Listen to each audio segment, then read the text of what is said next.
Hay el mito de que lo que la sociedad necesita es buenas notas en ciencia para entrar al mundo del trabajo.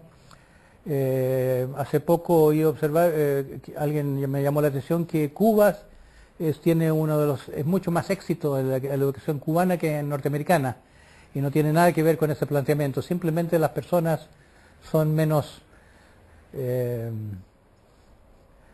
menos deshumanizadas, son más personas sin proponérselos, no por su sofisticación. Entonces, claro, la gente aprende cuando quiere al maestro o quiere a la maestra, cuando tiene una base, cuando no se siente saltada, escamoteada como persona.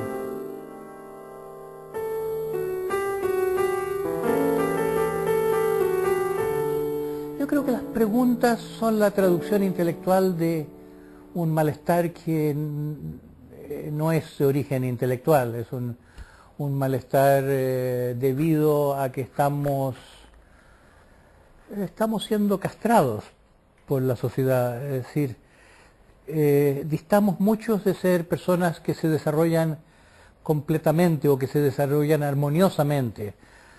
Si somos, digamos, si un pato tiene alas, se supone que parte de su día vuela, tal vez vuela a ciertas horas del día para acercarse al agua y para volver a su lugar donde duerme, qué sé yo.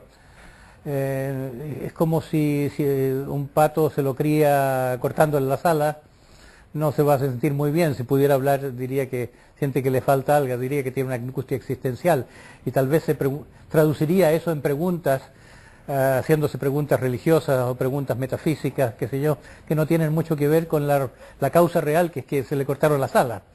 Entonces, nosotros, seres humanos, se nos ha cortado, por ejemplo, el equivalente de las alas es la instintividad. El placer es una función biológica básica, normal, sana. El placer indica, así como en una planta que busca el sol, tiene un tropismo que automáticamente la guía. Nosotros tenemos un sistema de placer para guiarnos a la satisfacción de ciertos deseos que son sabios, que el organismo tiene su sabiduría. Pero el placer está criminalizado en todas las sociedades civilizadas. Y no se cuestiona eso. Está supeditado el placer al deber y se da por sentado que eso es normal, que es sano, que así tiene que ser, que el deber es más alto. Yo creo que hemos perdido algo ya al origen de las civilizaciones, cuando se adoptó esa filosofía que todas las culturas establecen de forma mitológica, como que un héroe mató a un dragón, o como que Eva, por orden de Dios, le pone el pie encima a la cabeza de la serpiente maléfica, que la serpiente originalmente en las culturas prehistóricas es símbolo del principio materno y de la naturaleza, la voz de la naturaleza. Entonces, hay algo en la vida civilizada que es contra naturaleza. Cuando se estableció la civilización fue un orden guerrero, un orden de violencia externa e interna también, antinatural. Y yo creo que son esos los sufrimientos reales, que es como si estuviéramos viviendo en una camisa de fuerza. No digo que la solución sea simplemente la permisividad, es más complicado que eso, es el desarrollo de facultades que están anegadas. Mucha gente se pregunta si es cierto que hay telepatía, por ejemplo. Una pregunta de las miles de preguntas que se pueden decir que son casi lujos intelectuales. ¿Existe esto o no? Yo estoy convencido que hay facultades de este tipo que existen en los animales. No es que tenga que ser un ser humano tan avanzado para tenerlo. Y los tienen los niños. Un niño le puede preguntar a su madre cosas que solamente pueden explicarse telepáticamente, y normalmente estas preguntas que los niños hacen como cosa muy natural no son registradas, porque nadie le podría dar fe. Entonces uno piensa que es casualidad. ¿Por qué el abuelito está enojado? ¿Por qué, o por qué mamá nos venimos a vivir acá? Cuando son cosas que como que dan en el clavo, porque hay algo muy importante ahí en responder a ese asunto. Los niños funcionan con intuición extraordinaria y eso queda aplastado, es una parte del cerebro que queda aplastado. Y efectivamente se reabsorbe gran parte del desarrollo cerebral de la niñez al llegar a la adolescencia.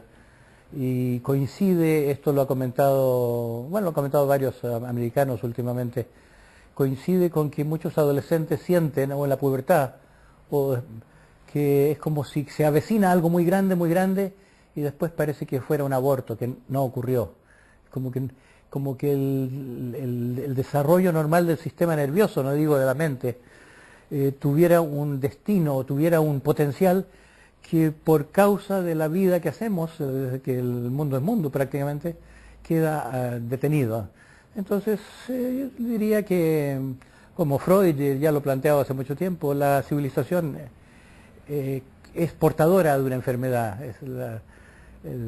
No solo la gran mayoría de las personas en el mundo civilizado son enfermas, sino que la civilización es una especie de locura a la cual nos hemos acostumbrado. Las diferentes culturas y civilizaciones que has ido conociendo a lo largo de tu vida en diferentes países, ¿qué es lo que te han aportado? ¿Aportan estas dudas que tiene el ser en Occidente? ¿Lo que es que pueden encontrar respuestas a la cultura? No, mayormente no mucho.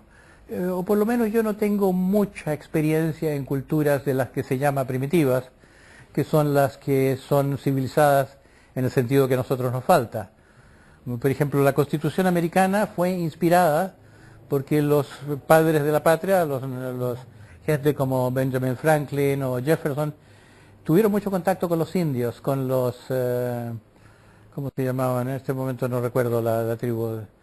Entre los indios americanos había usos democráticos, la tierra no le pertenecía a nadie, las decisiones si se migra, si se hace guerra o no, eran siempre decisiones tribales. Entonces entró en el mundo civilizado la constitución más democrática hasta la fecha, bueno, está muy degenerada ahora la puesta en práctica porque la ley sirve para todo, pero fue inspirada por una civilización, puede decir no por una civilización, por una cultura antigua, precivilizada. Pero tu pregunta si otra cultura tiene la respuesta, yo en principio pienso que no. En toda cultura hay sabios y hay gente más robotizada, gente de costumbre, hay gente menos sabia. Y siempre los que tienen algo que decir son una minoría.